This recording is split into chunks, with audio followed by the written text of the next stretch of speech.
Oh! Watch out! We're going down! Too fast! Too fast! Listen, I thought you knew how to fly this thing. Turn! Oh! With the wind, I can't do it. What about the wind? Come on, stay cool. We're going up again. Hold on. Uh-oh! A tree! A tree? Watch out! The tree! The tree!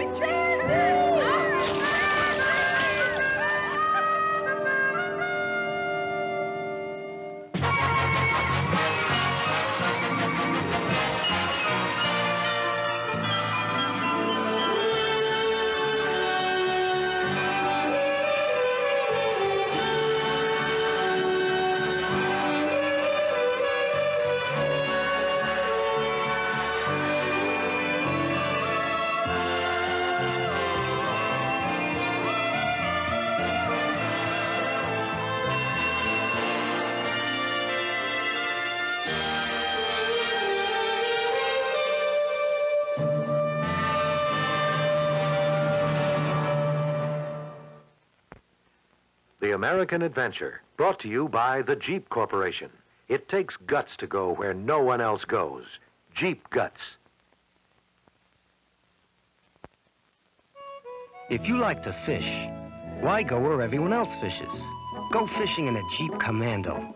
This easy-riding highway cruiser can take you wherever the big ones are biting. You see, it's got real Jeep guts with the world's best-known four-wheel drive. You can get through spots you wouldn't even consider in an ordinary car. Notice that high ground clearance? It's pretty hard to get hung up in a Jeep Commando. Powerful engines, rugged components. This vehicle's built for some pretty tough traveling. Of course, this car has looks, too. That sporty front end, handsome colors, bucket seats, and options like air conditioning let you take your luxury right into the woods. Get your hooks on a Jeep Commando soon. And happy fishing. Jeep. Toughest four-letter word on wheels. Taking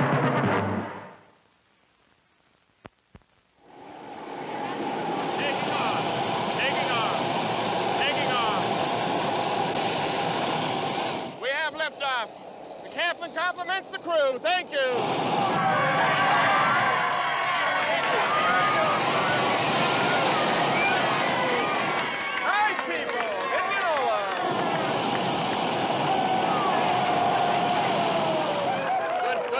Crowd. People up here are really friendly. This is our blast valve. When we want a full output of heat, we pull the blast valve, such as this.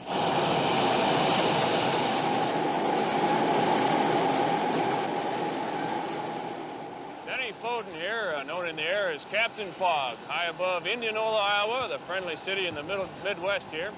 Site of the 19... You know why he calls himself Captain Fog? Because this insurance salesman from Flint, Michigan's got a dream by the tail. Doing something we've all wanted to do since we were kids. He's found a way to catch the wind. We're flying in a Raven S-50. It's a 57,000 cubic foot hot air balloon. Now everybody knows that hot air rises, so we capture that hot air. And it makes the balloon go up in the air for a flight across the countryside. Wherever the wind takes us, that's where we go. Would you believe you're looking at the largest gathering of hot air balloons and pilots in one place ever? For the contestant, Chief Steward in this event is Don Coons. Don, why don't you come out here and everybody see your face?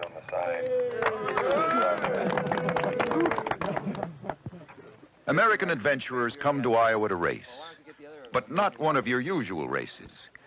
What they have in mind is more an Alice in Wonderland White Rabbit kind of race.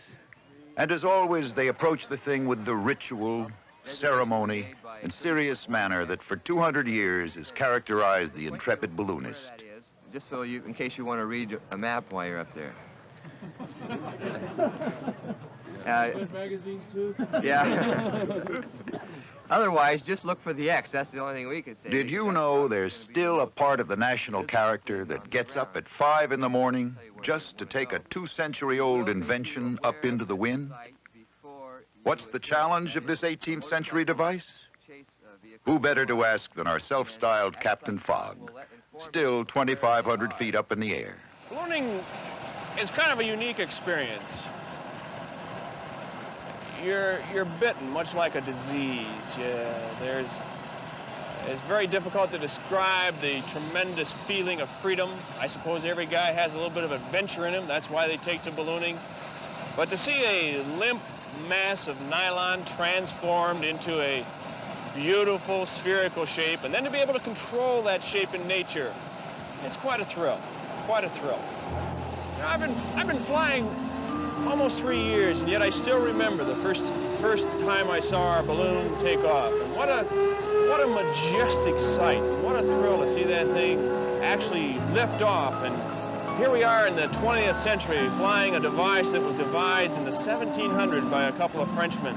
What a thrill, your heart pounding as you lift off that ground and you see, by golly, it's really going to work.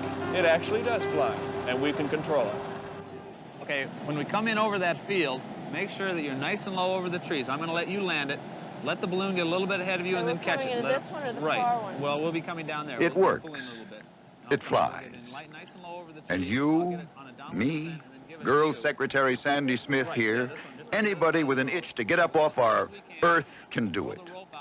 Rise above the typewriter in Tulsa, the punch press machine in Syracuse, the vacuum cleaner in Seattle, the pool table in Peoria. That's really what you have to practice at the landing. Now we're getting a little bit of wind this high. So I'm going to let it cool a while. We're still coming down. Let me cool. So we're all set. Sandy's an apprentice pilot. Joined a local balloonist club. Practices a lot. There are ballooning groups in every state of the Union. On college campuses, there might be one in your hometown where you can learn. Why don't you take the thing now? There's the throttle. Let's bring it in nice and easy. Okay? Make sure it's open. Okay.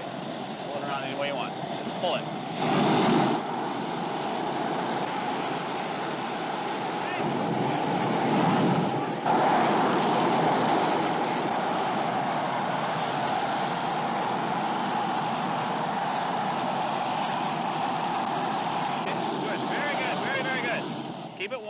On June 4, 1784, Elizabeth Tybalt, the first female aeronaut, flew over Lyon, France, singing operatic arias. Don't burn anymore. Okay, I bet you.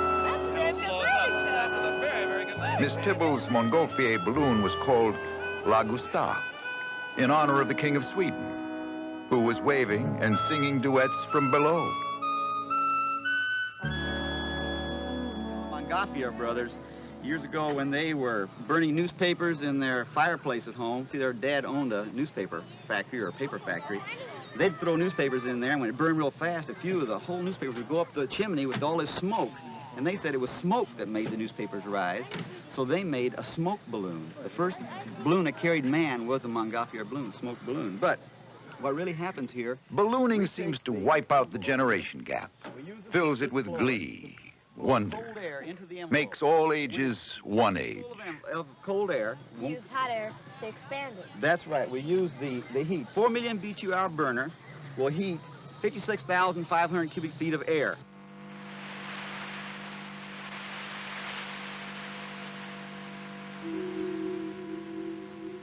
June 1783. Joseph and Etienne de Montgolfier performed the first balloon experiment in the history of man near Lyon. The balloon ascends, of course, without man. When local peasants see the balloon floating in the sky, they believe the moon has fallen. Well, the color of the thing is really impressive, and I've just never seen anything like this before, and it's really kind of groovy. Oh, we wanted to see the balloons go up. Oh, they said there were 17 going to go up at once. That's what we wanted to see. It's a real hobby, and they look nice. People look good. September 1783. Etienne de Montgolfier again demonstrates in Paris for Louis XVI. A duck, a sheep, a chicken fly over the head of Louis. He is slightly nervous, but amused. But I love to watch them. I love the color, and I like to watch them fill. And I think I probably wish that I could get in there and go, but I'm somewhat of a chicken. 15 October 1783. Pilatre de Rosier rises majestically to a height of 50 feet off the ground. The first human to leave Mother Earth.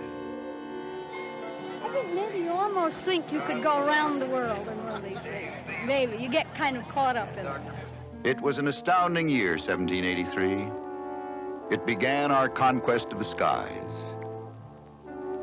On the 24th of June, 1784, Edward Warren, age 13, climbed into the gondola of a hot air balloon, sailed up into the sky over Baltimore, Maryland, became the first American to fly. From that time on, men did foolish things to try to tame the wind. And men did wonderful things.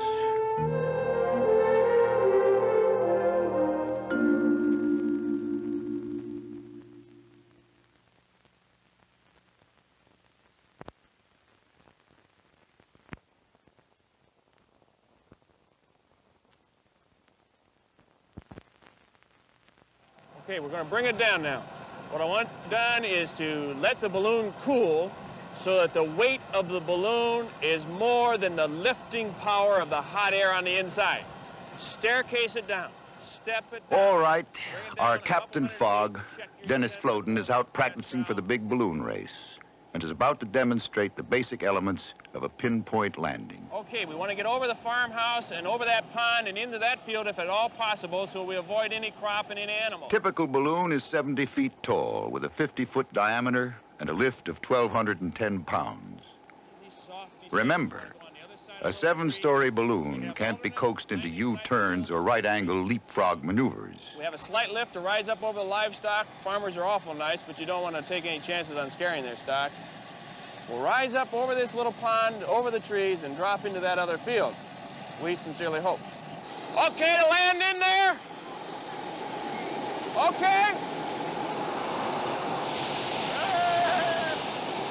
Coming into the corner here. Coming in the corner, we're going to ready the vent. We're going to ready the vent.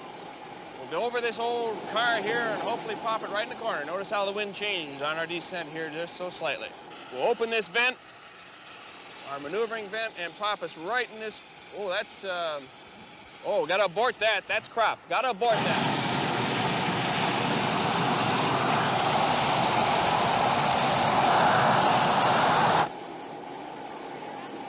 He misses the farmer's cornfield, and he lands. You know he lands, or his name wouldn't be Captain Fogg.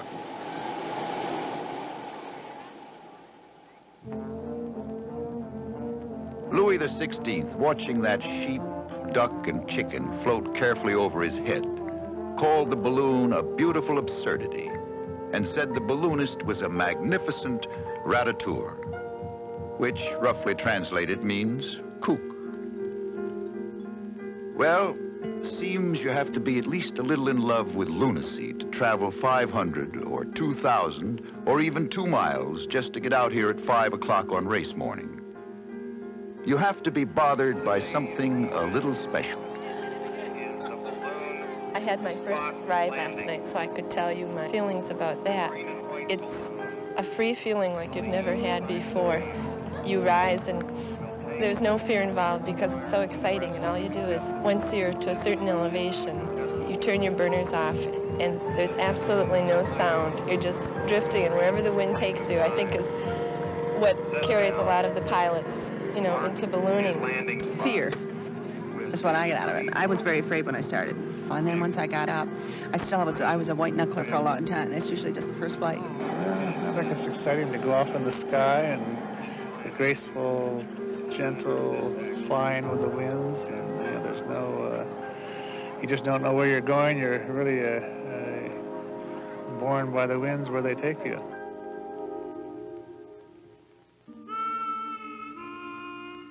Ascent, something we don't do anymore. We either just go up or come down. Well, this is not just a race beginning. It's 17 Americans who are about to take a morning's gallop over the zodiac. It's humanity ascending. And the numbers, names, and faces send my heart on the run. When the silver and the tinsel burns my eyes. When my soul needs conversation. conversation with the morning sun. I let it go, I turn it loose and watch it run. Feel good to be riding the wind. With the chains around our spirits, we have turned into stone. It's no wonder that we slumber and we die. We have tied our hearts to emptiness that weights us down. Just let it go, just turn it loose and watch it run. Feel good to be up in the breeze, riding a natural high if you please.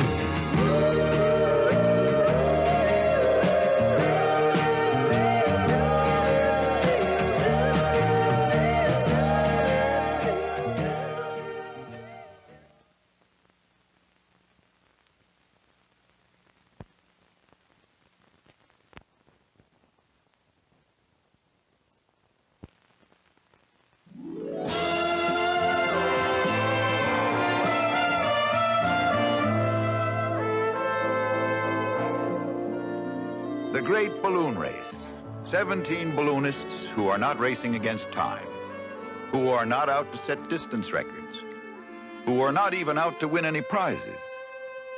For an explanation of this race, that is no race, Dennis Floden, our Captain Fogg, who is now 3,200 feet up in the air. This is our hare and hound, much akin to the fox and hounds race.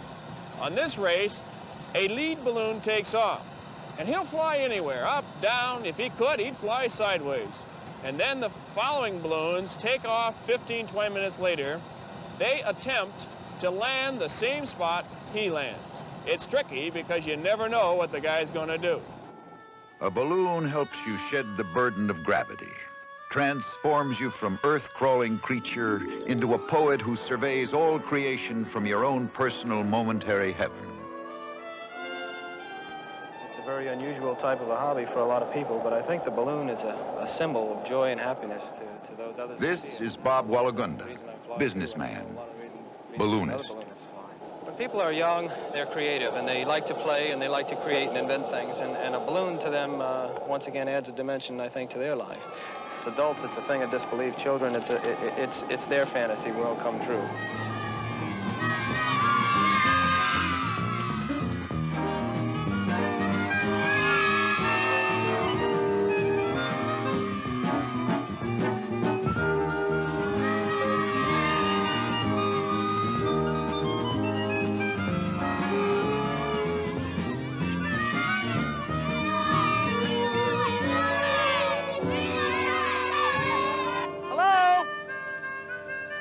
Nice afternoon for a balloon ride.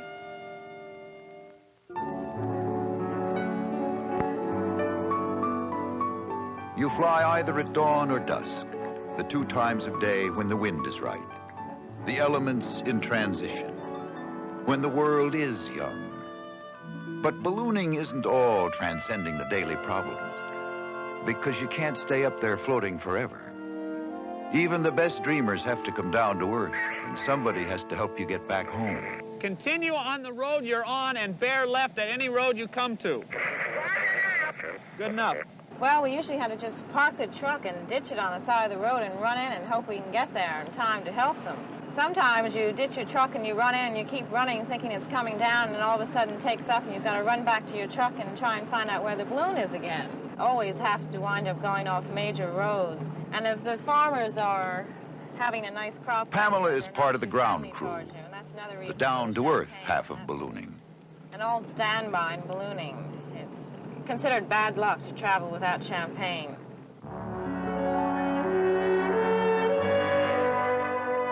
I would rather have one scratch of my head in the sun, said Coriolanus, than idly sit to hear my nothings monstered.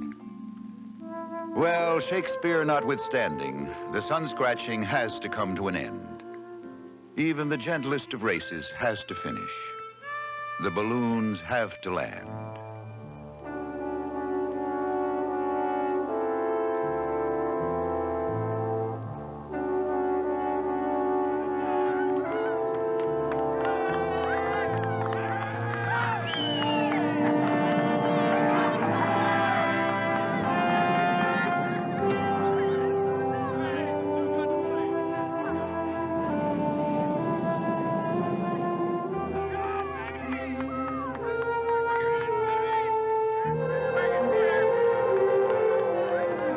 down, but he's getting the drift he needs.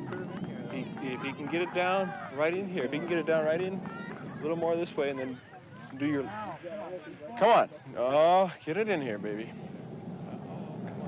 Come on. He's going to overshoot a little bit. Uh-oh. Too much heat. Exactly. Down, baby.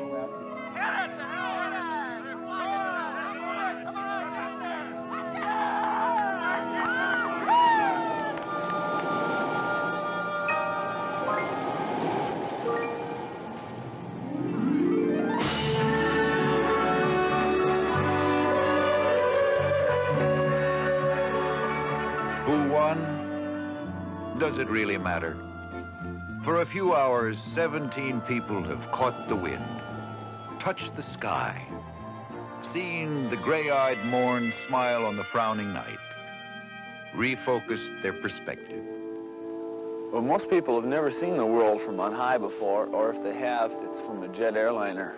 And looking at things from up in the air is a new way, really, that nobody's ever seen the Earth before. And flying in a balloon with no roaring or flapping appendages, it's a little bit like parachuting after the parachute is open. It's sort of a feeling of real freedom. You don't know where you're going to go when you leave. You don't know what you're going to do when you get there. It's really sort of the knowledge and the exposure to the freedom and the unknown involved that is really exciting about it. And the fact that you're one of the very few people in the United States doing it.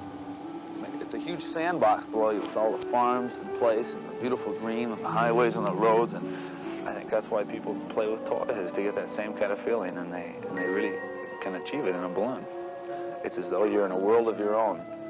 You're floating through the sky. There's no feeling of movement. It's as though you're stationary and the Earth is rolling beneath you like a tremendous panorama or a landscape, like somebody's rolling a piece of paper by you. And that's exactly what it's like. It's an unearthly, yet it's very earthly. And it is a very, very good way of seeing the world. A whole new world is waiting.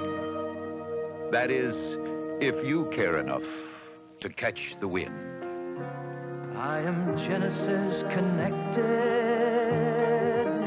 I am man, and man is more than MC squared. Yes, man is more than MC squared. Man is more. Man is more.